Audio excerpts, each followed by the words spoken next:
Hello everybody, welcome to today's lecture.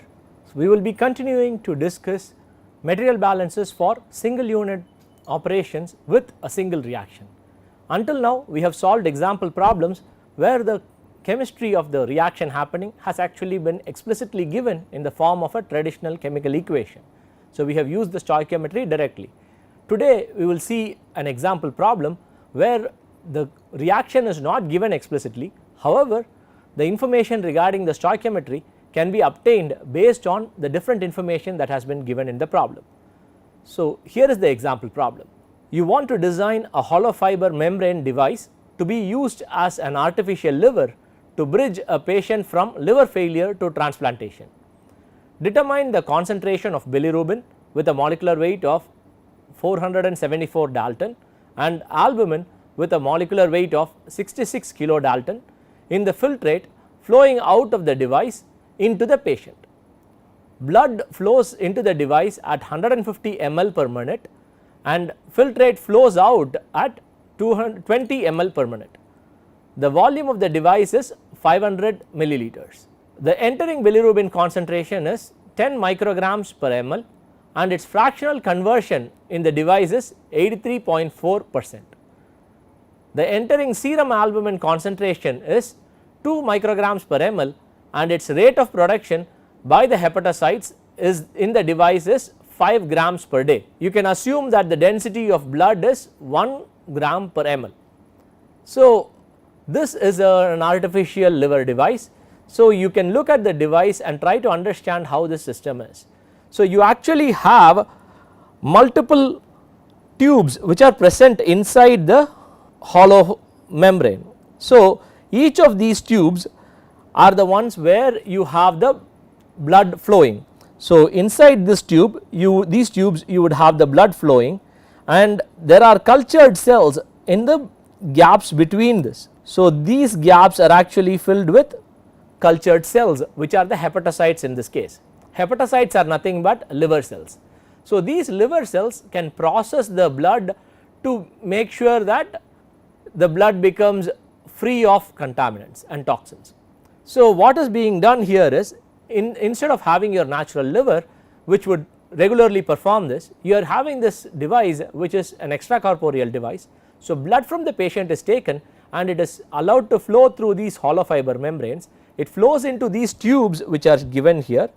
While it is flowing through these tubes, because there is a fiber which is surrounding these tubes, some of the filtrate will get filtered and enter into the space between these tubes where it gets acted upon by the cultured cells, thereby purifying the blood, and this filtrate which comes out from the extracapillary outlet is mixed with the intraluminal blood to finally be sent back into the patient as purified blood.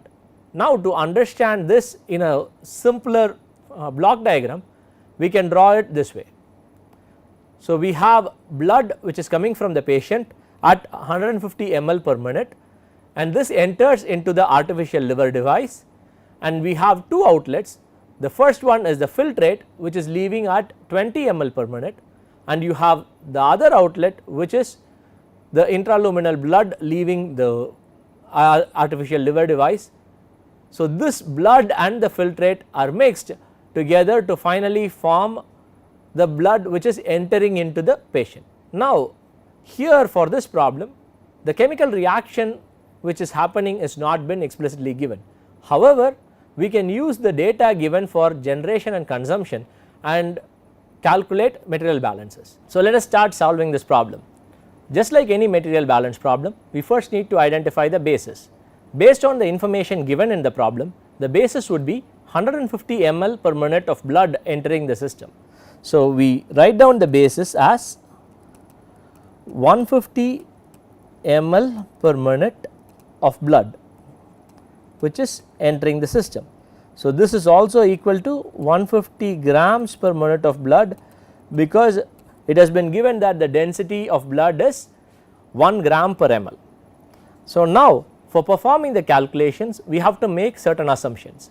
The first assumption we make would be steady state. So this is a standard assumption which we make for all material balance problems till this point, and in addition to this we should also make a few other assumptions which are specific for this problem. We need to assume that albumin and bilirubin are only leaving through the filtrate. We are going to assume none of the albumin and bilirubin are going to be leaving through the intraluminal blood which is leaving the extracorporeal device. So, bilirubin and albumin come out only in the filtrate. So, this is the second assumption we make. So, the third assumption we would be making is, other than this, no other cells or large molecules would be leaving through the filtrate. No cells or large molecules in the filtrate.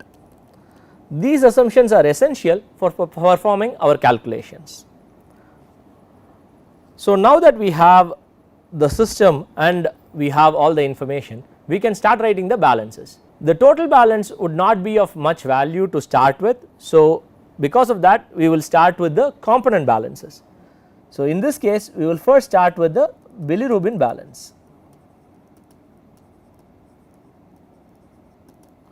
The bilirubin balance would be mass of bilirubin entering through the bloodstream 1, which we can call as M1 bilirubin, and mass of bilirubin which is leaving the system would be only through the filtrate based on our assumption.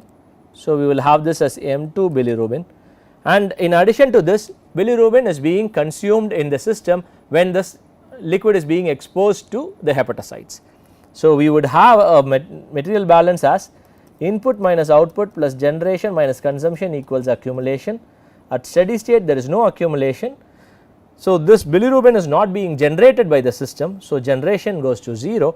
We know that there is going to be a consumption term, there is an input term and an output term.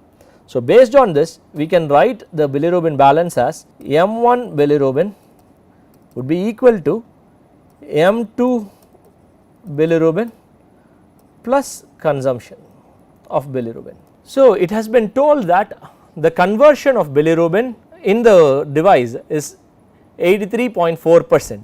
So, this is the percentage conversion. So, conversion is defined as amount of bilirubin consumed by amount of bilirubin fed. So, using this we can calculate the consumption of bilirubin. So, this would be, conversion is 0.834 would be equal to amount of bilirubin which is entering minus amount of bilirubin which is leaving, which is basically the amount of bilirubin consumed, divided by the amount of bilirubin which is entering, which is M1 bilirubin. So, using this we can calculate M2 bilirubin, because we know the value for M1 bilirubin to be 150 ml times 10 micrograms per ml, which is the concentration of bilirubin in the blood entering. So, this is 1500 micrograms of bilirubin is entering the system. So, substituting this value there, we can calculate the amount of bilirubin which is leaving the system as 249 micrograms per minute.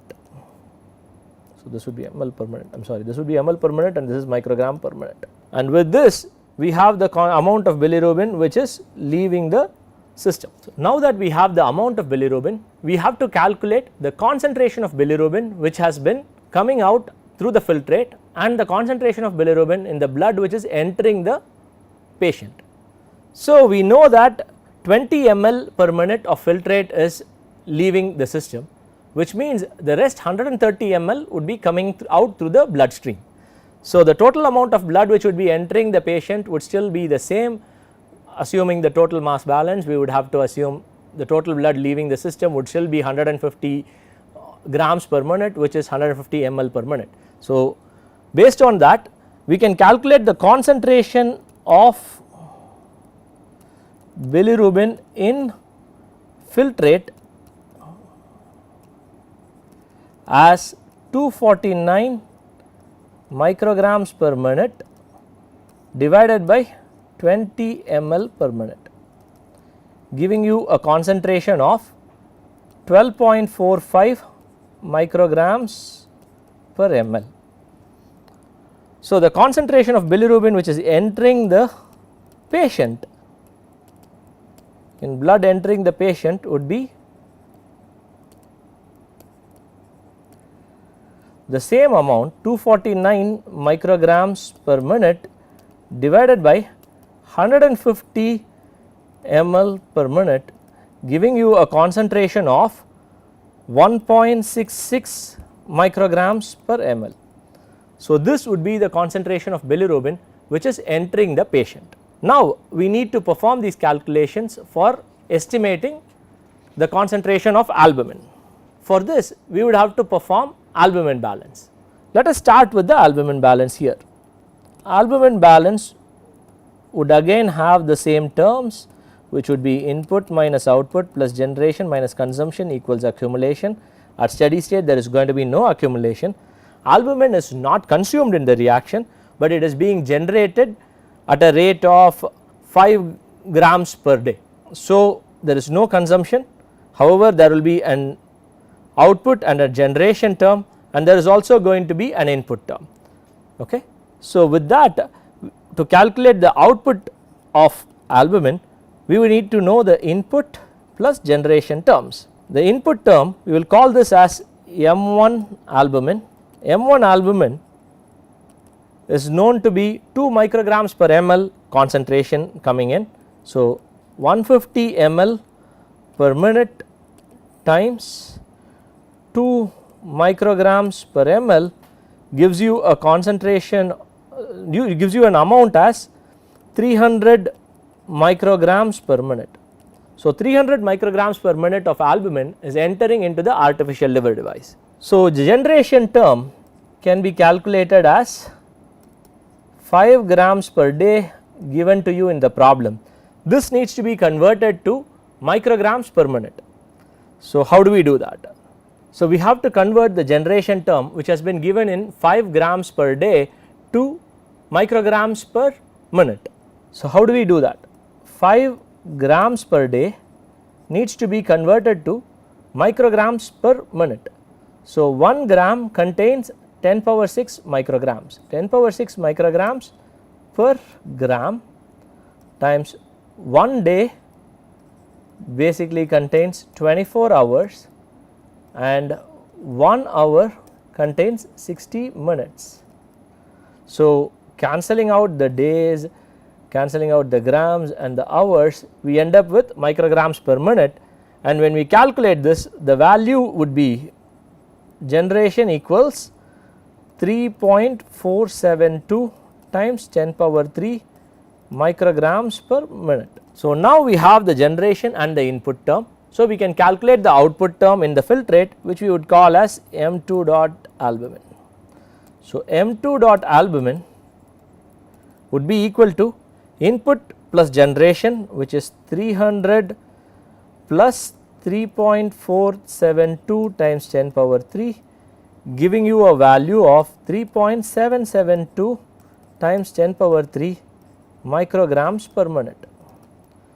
So, now just like how we calculated the concentration of bilirubin in the filtrate and in the blood entering the patient, we will have to calculate the concentration of albumin in the filtrate and the albumin entering into the blood entering into the patient. So, concentration in filtrate,